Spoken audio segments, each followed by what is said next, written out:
Magic 89.9. Tungkol to sa isang pagmamahal or pag may crush ka, tas feeling mo, pinapaasa ka niya. Kunwari, crush ka rin niya, pero yung totoo, hindi ka talaga niya crush. Kunwari lang. Ayan. Hi, Emmy. Para sa'yo to.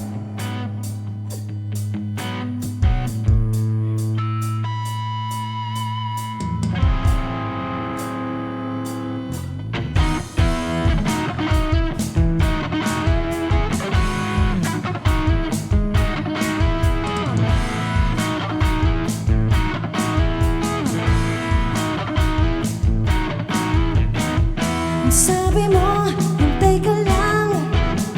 Sabi mo, tiis ka lang. At sabi mo, kunti na lang. Dumadako ang oras, hinahayaan na lang. Dahilan sa nararamdaman. Pero teka, naman sobra. Kung gusto ang pisensya ko, hihirapan na ako sa'yo. Wala pa ikot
89.9.